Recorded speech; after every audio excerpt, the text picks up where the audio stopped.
Lahat ng mga pictures na yan, babaunin ko lahat pag pumunta na ako ng Greece. Huwag ka nang umalis. Hindi ko pa nga nakikita yung anak ko.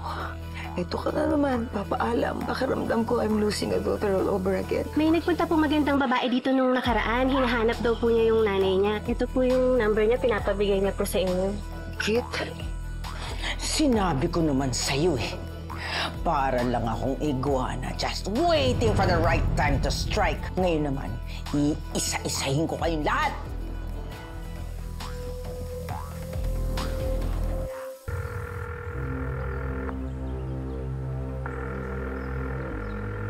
The number you have dialed is either unattended or out of coverage area. Please try your call later. Bakit naman bakit hindi makontak? Hindi ko naman nabanggit ko sa andahan ng bahay. So, paano siya natagba doon?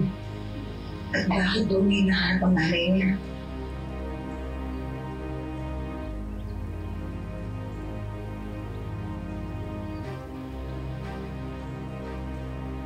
Tatapat yan sa mismong birthday ko. Eh di, happy birthday. Are, thank you. Birthday mo, Ikit? Ay, July 21 din ang birthday mo? apo. Ka-birthday mo pala anak ko. Hindi na makataong ginagawa niyo sa akin.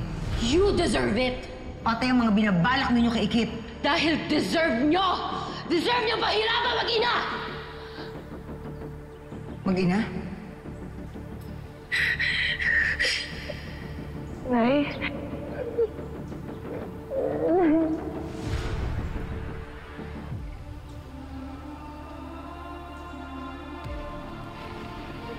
Madam, tara na po.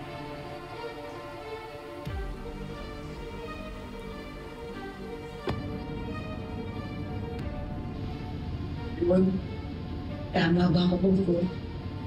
Si Ikit nga ba si Emily? Siya na kaya ang anak na matagal ko na hinahanap?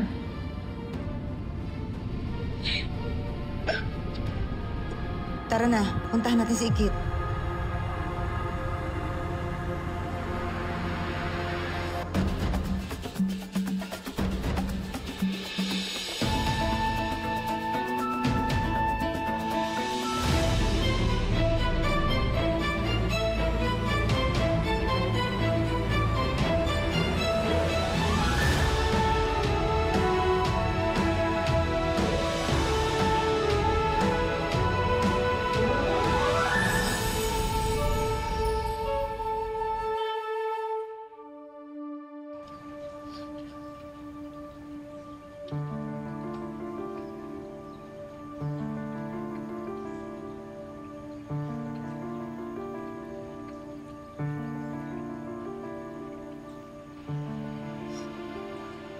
Abi, di ba kotse ni Miss May yan? Oo nga, no? Si Miss May nga. Ay, Miss May! Jemalo, Ano po ginagawa niyo dito? si Ikit. Ang nakita niyo ba si Ikit? Ah, naku, kakaalis lang Oo po. nga po. Ngayon po kasi yung flight niya. Nga pala, nakalimutan ko ngayon ang flight ni Ikit. Okay lang po ba kayo? Parang aligaga po kayo. Ano pong problema? Meron kasi akong gusto na ikumpirma sa kanya. Pero mas maganda kung makakaharap ko siya. Ay, baka maabutan niya po kasi may dadaanan pa daw siya bago siya pumunta ng airport eh. Saan daw? Eh, dadaan daw po muna sa puntod ng tatay niya bago sila umalis. Ay, Babi, tawagan mo nga si Ikit. Ay, o ano? Eh, naka-airplane mode siya, diba? Sabi niya. Ay, oo nga. Si ano na lang, si tatay na lang. Si Teka, tatay. sandali. Oh, eh nasa akin pala yung cellphone ng tatay mo, hindi niya dala. Ay, paano na po? Ano?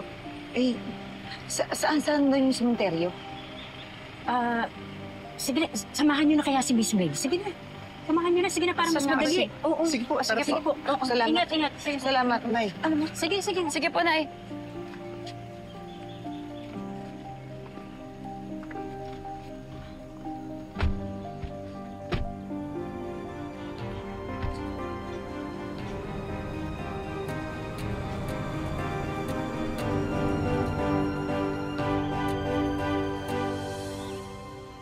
Kung nabubuhay pa ho kayo, sigurado po kung hindi po kayo papayag na umalis po ako. Kasi palagi niyo pong sinasabi sa akin, di ba, walang iwanan. Pero sana tayo, bantayan niyo na lang po ako. Bantayin niyo na lang po ako sa next chapter ng buhay ko. Kaya aminin ko po. Natatakot ako, Tay. Takot na takot po ako. Kasi paborito po ako ng problema at kamalasan. Natatakot po ako kasi wala na po kayo. Wala na pong magtatanggol sa akin. Wala na pong makikipag-away para po sa akin.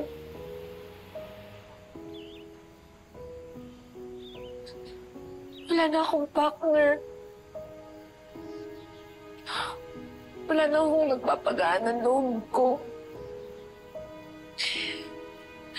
Wala nang magdudok sa akin ng corny joke mo.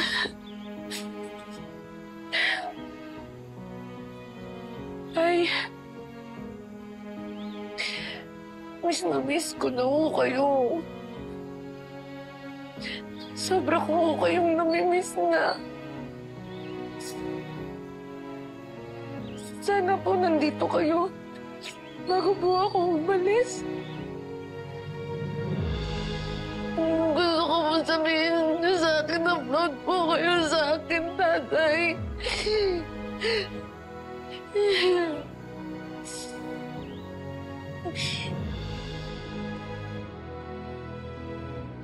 Ipapromise ko po sa inyo.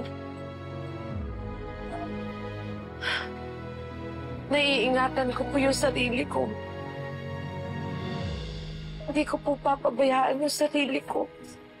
Kahit anong problema po ang makaharap ko sa ibang bansa, Tay. Lalabanan ko po. Kasi naniniwala po ako na hindi niyo po ako pinapabayaan. Na lagi lang po kayo nandyan para sa akin. Mahal na mahal kita, Tay. Partners together, always and forever. Eh.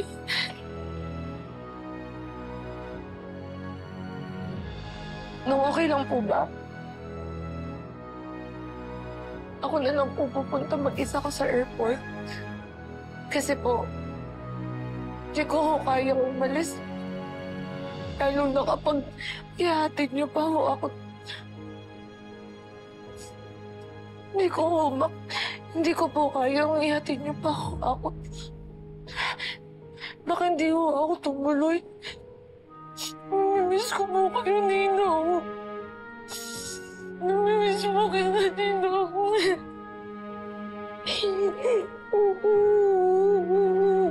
Mag-iingat ka, ha? Mag-iingat ka.